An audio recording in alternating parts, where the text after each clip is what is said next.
Hi guys, it's krystal. So today I thought it would be fun to do the reader habits tag, and so I will link the video I watched in the description below along with the questions so you can see the questions, and also in case you want to tag yourself and answer the questions either in the comment section below or in your own video or in a blog or something. So let's just get into the questions. Also, I realized just now that I sound like I'm kind of under the weather, and I am kind of under the weather. Like, it's just a head cold, but I'm just like, why do I sound sick? Anyway. So question number 1 is, do you have a certain place at home for reading? I don't really have like a designated place for reading, but I would say I read probably mostly in the living room, either on the couch or pacing around the living room. I don't know why, but a lot of times when I'm reading, especially if the scene is tense, I like to pace around. And also I read a lot in the shower on my phone, and then I sometimes read before bed, but I'm mostly reading, I would say, on the couch. Question number 2 is, bookmark or a random piece of paper. If for some reason I start a book away from home, then I will just use whatever is available. But I'm a bookmark person, and I usually pick a bookmark for whatever book I'm reading. I don't put a lot of thought into it. I just kind of go over there to have a stack of bookmarks on my bookshelf, so I just kind of go over there and pick a bookmark and use it. But yeah, I'm a bookmark person. Question 3 is, can you just stop reading, or do you have to stop after a certain chapter / certain amount of pages? I can stop reading anytime. I can stop reading in the middle of a paragraph. I would rather not, but I can. But it also depends on the book. Like, one of the books I'm reading right now, it makes it very easy for me to stop at the end of the chapter. And so I'll usually read like a certain number of chapters and then I'll stop. And sometimes I do like have like a certain amount of pages that I want to read, especially when I get like closer to the end of the book and I'm like anxious to see how everything wraps up. And so I'm, working around my schedule to see how many pages I would need to read to get that book finished in a certain amount of time. But mostly I just read for a while and then I stop. And I used to try to always stop like at the end of a chapter, but a lot of authors like to have like cliffhanger endings for their chapters. And even though I can still stop reading there and do all the time, a lot of times that kind of motivates me to stop kind of like in the middle of the chapter. But basically, I don't have a set habit for this question. It's just whatever I'm in the mood for that book and at the time that I'm reading. Question number 4 is, do you eat or drink while reading? I do, like, I'll drink tea or water or whatever while I'm reading. I usually don't eat while I'm reading just because it's a little awkward to like hold the book and eat at the same time. If I'm reading an ebook, then I can like prop my iPad up. So drinking, yes. Eating, no. Sometimes I'll still eat while I'm reading if I don't want to stop reading to eat. But it is always awkward. Anyway. So question number 5 is, multitasking, music or TV while reading? No. I'm a stark silence while I read kind of a person. It doesn't mean that like traffic doesn't bother me, and I have read like football games. So I can read anywhere. But like a football game noise, it's like really easy to tune out because it's very consistent. Like, I remember one time being in high school reading while we were sitting close to the band at an away game. And so every time the team scored a touchdown, the band would play this song. And, I would just kind of mildly register that, oh, they scored another touchdown, good for them. It didn't bother me at all. But when I'm reading at home, I like silence. Like I said, it doesn't have to be complete silence because I tend to naturally tune out, like, traffic. But yeah, no music, no television. Question 6, one book at a time or several at once? I really like this question. So I am a multiple books at one time kind of a person. Like, I usually try to read at least 2 books at one time, if not 3. I have a very short attention span, and it doesn't mean I can't read one book for 2 hours straight, because I can. It just means that if I'm only reading one book it's like it puts pressure on that book to like entertain me, and then I feel stressed out, and then I don't want to read, and I don't know why my brain is like this, but I just go with it. So like right now, I think I'm reading 4 books. I'm listening to an audiobook, and I just started a new audiobook. I'm reading an ebook, and I'm reading 2 physical books, and I'm doing really well. Now, I mean, granted, it takes me longer to finish any one book, but then I tend to finish multiple books at one time.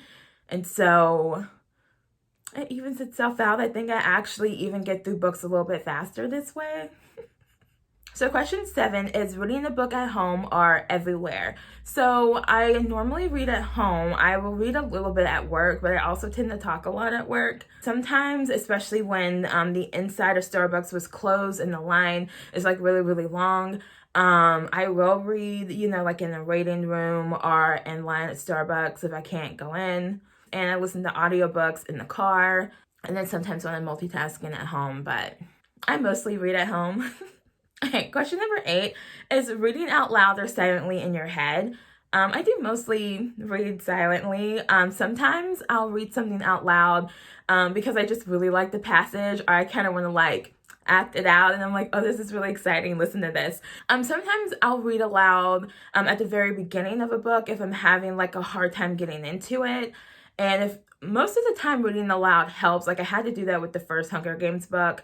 I guess because my mind just kept drifting or something. And then like after like a chapter, I noticed I just kind of naturally stopped reading aloud because I was like into the book at that point. If reading aloud doesn't help, then I just quit reading the book because it's just not for me. But I mostly read silently in my head. Question 9, do you read ahead or ever skip pages? I don't skip pages unless I'm reading an anthology and I just really, really don't like a certain short story. I do like glance ahead. I don't like read ahead, but sometimes if something's like really intense and I can't relax, I'll like look a couple pages ahead to make sure everything is okay. I don't know how often I do this, but I know I was just doing this yesterday, and I was just kind of like, oh my gosh, what's going on? And so I just peeked ahead a page, and I'm like, okay, I can handle this, and then go back and read it. So yeah. So I guess it's not reading ahead, it's just kind of like quick peek ahead.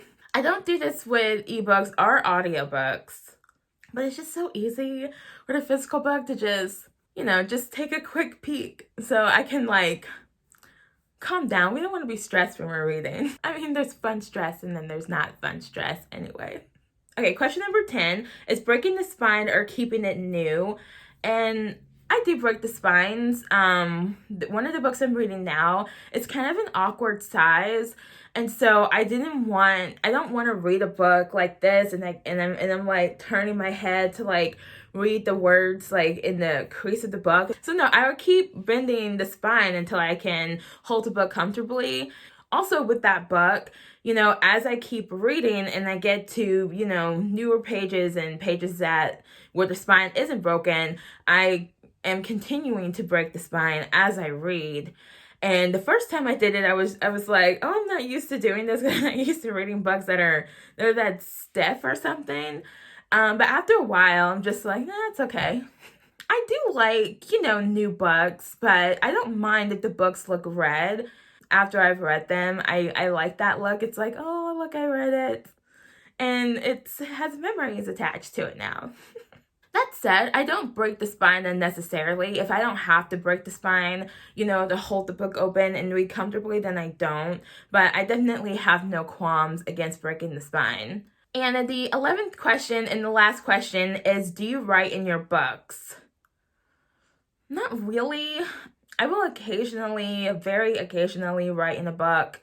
Like I have a book over here that like it is this very last book right there. I think I talked about it, I think maybe in the top 5 Wednesday video, but I wrote like how I thought the series would end, like in the end of that book. And then every once in a while, if I'm reading a nonfiction book and a physical book, I might write something in the book. In fact, I think I did write something when I was reading Atomic Habits.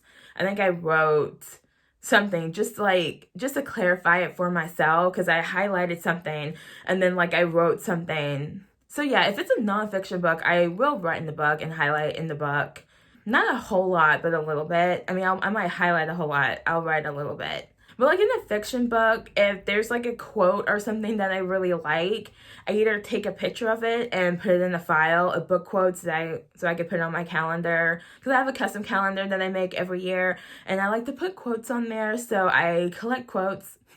And so if I'm reading the book and I really like a quote, I either write it down or I take a picture of it to write down later, either because I don't want to stop reading to write it down or because it's kind of long. And of course, if it's an ebook, I just highlight it. But anyway, I don't typically write in my books, no, but nonfiction, I will write in a nonfiction book. So that is all for this tag. And yeah, feel free to answer any or all of the questions in the comment section if you want, or tag yourself and let me know so I can go check it out. And yeah, that is all for this video. And I will see you guys on Wednesday. Bye.